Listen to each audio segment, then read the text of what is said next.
Hello students, আশা করি তোমরা সবাই ভালো আছো। চলে আসছে আর একটা ইংরেজি নতুন ক্লাস। আজকে আমাদের ক্লাসের ইংরেজি আলোচ্য বিষয় হচ্ছে with clause and without clause. আমরা এক্সাম্পলে সবসময় কি একটি জিনিস ফেস করতে পারি না, সেটা হচ্ছে উইথ ক্লোজ আর উইদাউট ক্লোজ। এটা আমি বুঝতে পারি না আমি কিভাবে আনসার করবো। এটা আনসার আসলে উইথ ক্লোজ আর উইদাউট ক্লোজের কিছু নিয়ম জানলেই একদম ইজি ভাই, একদম ইজি। উইথ ক্লোজ উইদাউট ক্লোজের কিছু নিয়ম জানলেই ইজি। যেমন ধরো, বলে এখন দেখি, আগে এটা জানার আগে এটা উইথ ক্লোজ আর উইদাউট ক্লোজ সম্পর্কে একটু জেনে নিই আমরা। ভাই উইথ ক্লোজ আর উইদাউট ক্লোজ, ভাই এটা ক্লোজ না, সবাই আমরা উইথ ক্লোজ লিখি। এটা উইথ ক্লোজ না, উইথ ক্লোজ। ক্লোজ মানে কি জানো ভাই? সংকেত। ভাই ক্লোজ মানে কি? সংকেত। আর উইথ ক্লোজ হচ্ছে কিছু ওয়ার্ড দিয়ে দিবে তোমাকে উপরের বক্সে, একটা প্যাসেজে কিছু গ্যাপ থাকবে, উপরে কোন ওয়ার্ডটা কোথায় বসবে সেটা সঠিক করে বসানো, এবং সেটা কিভাবে বসাবো সেটা কিছুক্ষণ পরে তোমরা দেখতে পারো।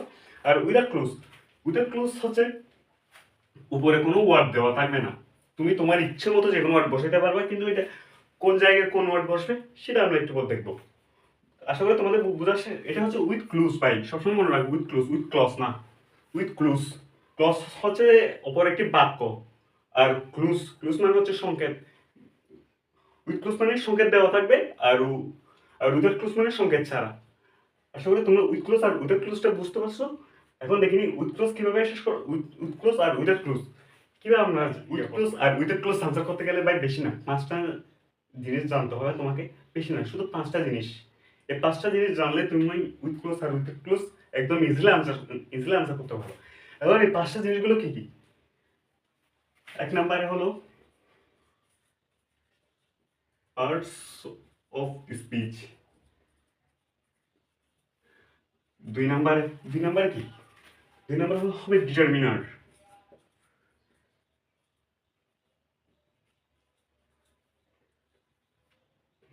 3 নম্বর কি হবে ভাই?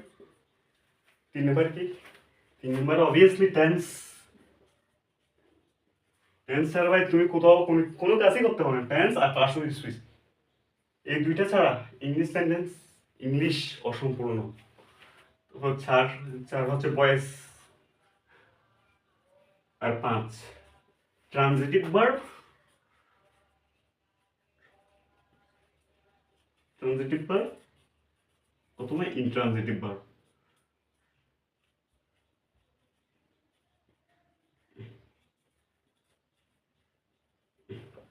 ট্রানজিটিভ ভার্ব অথবা ইনট্রানজিটিভ ভার্ব। এখন আমরা এখানে একটা একটা করে শেষ করি। প্রথমে পার্টস অফ স্পিচ। আমরা সবাই জানি পার্টস অফ স্পিচ কি। Parts of speech, parts of speech হচ্ছে আমরা জানি পদ প্রকরণ। আশা করি আমাদের তো সবার একটা ধারণা আছে পার্টস অফ স্পিচ নিয়ে। পার্টস অফ স্পিচ কয় প্রকার ভাই? অবভিয়াসলি 8 প্রকার। এখন এগুলো কি কি? নাউন, প্রোনাউন, তারপর অ্যাডজেক্টিভ, অ্যাডভার্ব, ভার্ব, তারপর কনজাংশন, প্রিপোজিশন,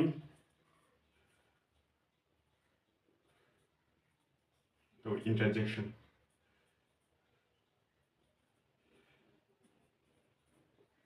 নাম কি? নাম হচ্ছে কোনো কিছুর নাম, আর নামের পরিবর্তে যেটা বসে সেটা প্রনাউন। অ্যাডজেক্টিভ কি ভাই? অ্যাডজেক্টিভ হচ্ছে কোনো কিছু দোষ, গুণ, অবস্থা, পরিমাণ ইত্যাদি প্রকাশ করবে। আর অ্যাডভার্ব কি? নাউন প্রোনাউন বাদে বাকি সবগুলোকে যে মডিফাই করবে যে অ্যাডভার্ব।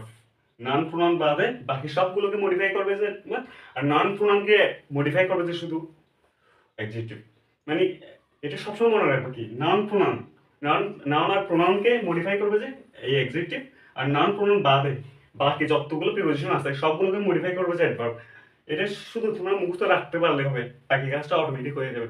এখন আমরা অ্যাডজেক্টিভ চিনি আর অ্যাডভার্বও চিনি, নাউন প্রোনাউন সেগুলো চিনি। ভার্ব হচ্ছে কোনো কাজ। আশা করি তোমরা সবাই চিনো ভার্বটা কি জিনিস।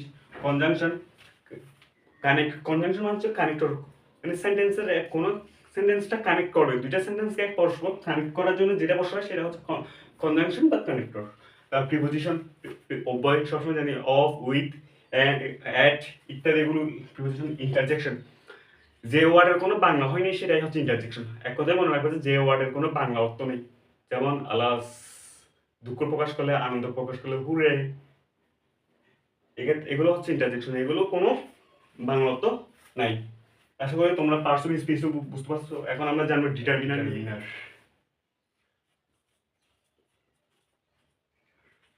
ডিটারমিনার ভাই, ডিটারমিনার কি? ডিটারমিনার হচ্ছে এক প্রকার অ্যাডজেক্টিভ, যেটি সবসময় নাম বা প্রোনাউনকে মডিফাই করবে। উইথ ক্লোজে নাউন বা প্রোনাউনের আগে এই মাত্র অ্যাডজেক্টিভই বসবে। অ্যাডজেক্টিভগুলো এখন কি কি হতে পারে? এটা হয়তো ডিটারমিনার হতে পারে, আর না হলে এমনি নর্মাল অ্যাডজেক্টিভ হতে পারে। এখন এই অ্যাডজেক্টিভের মধ্যে ডিটারমিনারটা ইনক্লুড আছে, তো সেটা আলাদা করে লিখলাম একটু করে। এখন দেখিনি, অ্যাডজেক্টিভ সবসময় নাউন বা প্রোনাউনকে মডিফাই করবে। এই নাউন বা প্রোনাউনের আগে একটি মাত্র শব্দ বসলে সেটাই হবে অ্যাডজেক্টিভ। নাউন বা প্রোনাউনের আগে একটি শব্দ বসলে সেটা হবে অ্যাডজেক্টিভ। যেমন লিখি, he is a very good boy. He is a very good boy. এখানে ফার্স্ট অফ অল আমার থেকে চুজ করতে হবে যে নাউন বা প্রোনাউন কোনগুলো। অবভিয়াসলি এটা প্রোনাউন। লাস্ট প্রোনাউন কোনটা? বয়, এটা হচ্ছে নাউন। ভার্ব কোনটা? অবভিয়াসলি এটা হচ্ছে ভার্ব। এখন এই নাউনের আগে শব্দ আছে কয়টা ভাই? শব্দ অবভিয়াসলি তিনটা। এই তিনটা শব্দগুলো কি কি হবে?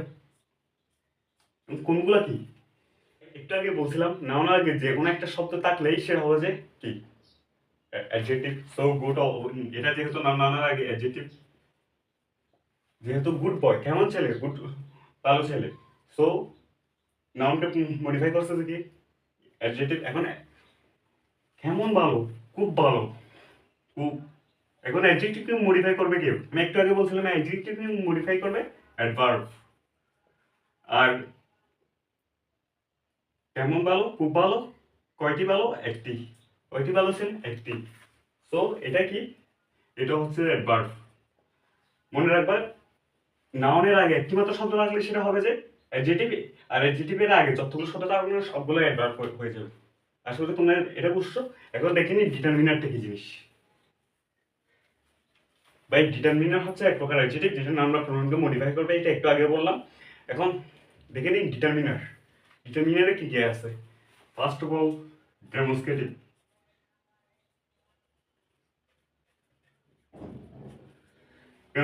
ডেমনস্ট্রেটিভ শব্দ হচ্ছে নির্দেশক।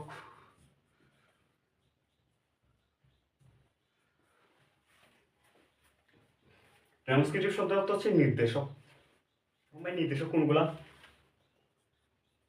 দিস বা দ্যাট বা দোস ইত্যাদি, এগুলো হচ্ছে নির্দেশক। এটি, ওইটি, এটা যেহেতু নির্দেশ করে দিচ্ছি সেটা অবশ্যই নির্দেশক হবে। এরপর হবে যে পজিটিভ।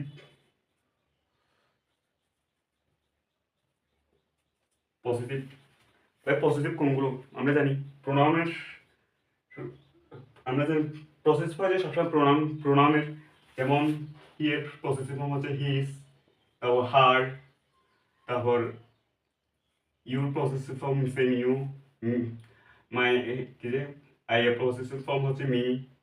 এইগুলো হচ্ছে পজিটিভ। থার্ড, 3 নাম্বার কি? বাই 3 নাম্বার হচ্ছে ইজি আর্টিকেল।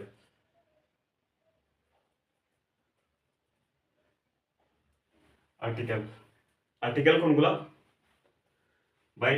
ভাই আর্টিকেল কোনগুলা সবাই জানি, এ, এন, দি। এই এ এন দি গুলো হচ্ছে আর্টিকেল। এরপর হবে যে কিছু নাম্বার।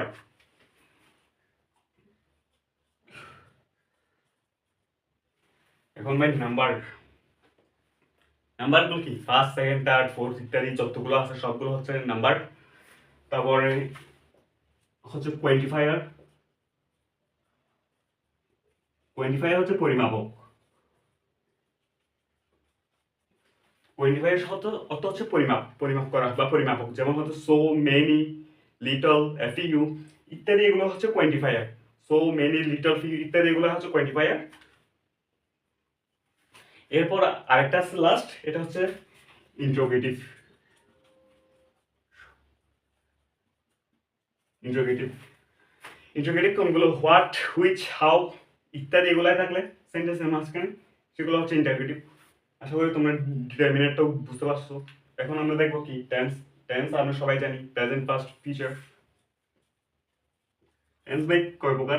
3 প্রকার। আবার প্রত্যেকটি টেন্সকে কয় ভাগে ভাগ করা হয়েছে? 4 ভাগে। Present, past, future. Present, past, future এই এরগুলো হচ্ছে প্রেজেন্ট ইনডিফিনিট। 4 ভাগ হচ্ছে indefinite, continuous, perfect, perfect continuous. এখন কোনগুলো কখন হয়? মনে করো কোনো কিছু বর্তমান সেন্টেন্সটা যদি বর্তমান কালে বোঝায় তাহলে সবসময় এটা প্রেজেন্ট টেন্সে করবা। আর কোনো কিছু ভবিষ্যৎ নির্দেশ করে বর্তমান থাকলে মনে করো সেখানে ভবিষ্যতে কোনো কিছু কথা উল্লেখ থাকবেই, সেটা হবে যে ফিউচার। আর পাস্ট, পাস্ট হলে এখানে বর্তমান ফিউচারে কোনো সিটে কোথাও থাকবে না, সবগুলো পাস্ট টেন্সে করে দেবা। আর কখন কি করবা? মনে করো তুমি দেখতে পাচ্ছ পাস্ট কখন হবে, এখানে once upon a time, once ago ইত্যাদি ওয়ার্ড উল্লেখ থাকবে। Tomorrow, the last night, sorry tomorrow বলছি, the yesterday, the last night ইত্যাদি, দ্য প্রিভিয়াস ডে, এরকম অনেক ওয়ার্ড উল্লেখ থাকবে। এগুলো একটু দেখে নিবা, এগুলো দেখলেই মাত্র হবে যে পাস্ট। আর না হলে ইজিলি বোঝা যাবে এটা টেন্স প্রেজেন্ট টেন্স নাকি ফিউচার টেন্স। সো তোমরা সেই অনুযায়ী অ্যান্সার করবা। আর ইনডিফিনিট টেন্স সব সময় ভার্বের প্রেজেন্ট বা পাস্ট, এটা একটা মাত্র ভার্ব থাকে, ভার্বটাকে প্রেজেন্ট বা পাস্ট করবা। যদি প্যাসেজে যেটা প্রশ্নে দেওয়া থাকবে সেই অনুযায়ী কন্টিনিউয়াস। মনে করো তোমার এখানে জায়গায় উপরে বক্সে আছে আইএনজি, আইএনজি যোগ করা কোনো কিছু আছে, এর আগে দেওয়া আছে কি এম ইস আর ওয়াজ এর মতো কোনো কিছু, বা বি বি জাতীয় কোনো কিছু দেওয়া আছে, উইল বি শ্যাল বি, যাই হোক না কেন ওই আইএনজি যোগ করে এটা কি আগে তুমি দেখবা এটা কি ভার্বের সাথে আইএনজি যোগ আছে কিনা। যদি ভার্বের সাথে আইএনজি যোগ হয় তাহলে সেটা হবে এখানের জন্য আনসার পারফেক্ট। অবশ্যই বি থ্রি থাকবে, বি থ্রি থাকলে সবসময় পারফেক্ট হবে।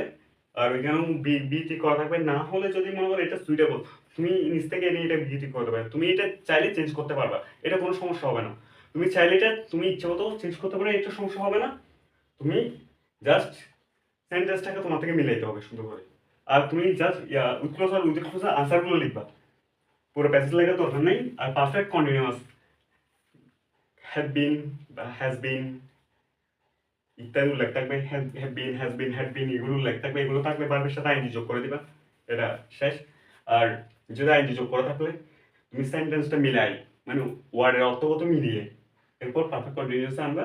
এরপর সেই ভয়েস চেঞ্জ তুমি শুধু দুইটা কথা মনে রাখবা, কর্তা কাজটি নিজে নিজে করলে, নিজে নিজে করলে অ্যাক্টিভ, আর নিজে নিজে না করলে প্যাসিভ।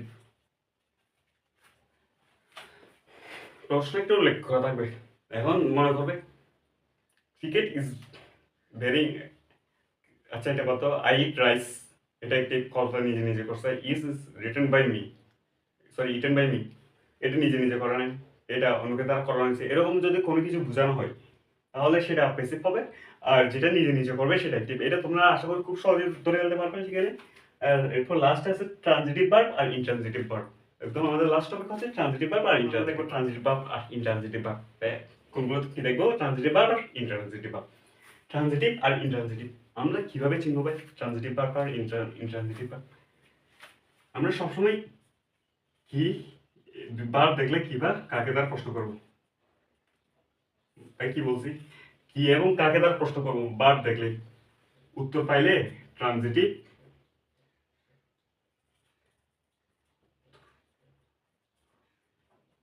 উত্তর পাইলে ট্রানজিটিভ, উত্তর না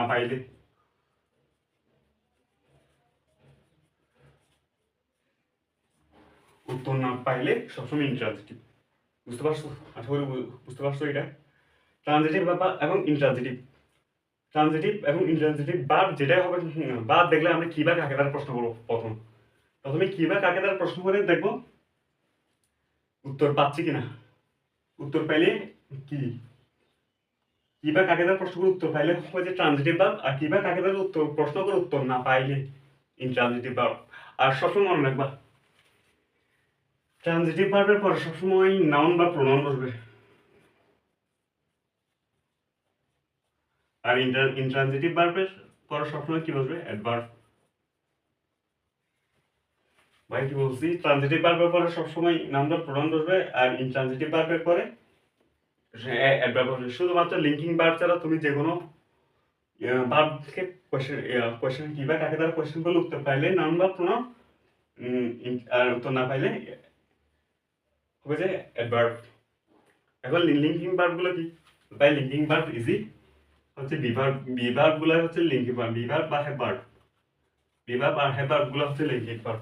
এগুলো আশা করি তোমরা সবাই জানো। আশা করি তোমাদের আজকে ক্লাসটা বুঝে আসছে। ট্রানজিটিভ এবং ইন্ট্রানজিটিভ, উত্তর পাইলে কি বা কাকে দ্বারা প্রশ্ন করো উত্তর পাইলে ট্রানজিটিভ, আর ট্রানজিটিভ হলে সবসময় পরেরটা নাউন বা প্রোনাউন হবে, এটা একটু খেয়াল রাখবো তোমরা। আর ইন্ট্রানজিটিভ কি বা কাকে দ্বারা প্রশ্ন করো উত্তর না পাইলে হবে যে ইন্ট্রানজিটিভ ভার্ব, আর ইন্ট্রানজিটিভ ভার্বের পরে সবসময় অ্যাডভার্ব বসবে। আশা করি তোমাদের আজকে ক্লাসটা বুঝে আসছে। দেখা হবে পরবর্তী কোনো একটা নতুন টপিক নিয়ে। ততক্ষণ পর্যন্ত তোমরা সুস্থ থেকো, ভালো থেকো। সবাইকে ধন্যবাদ।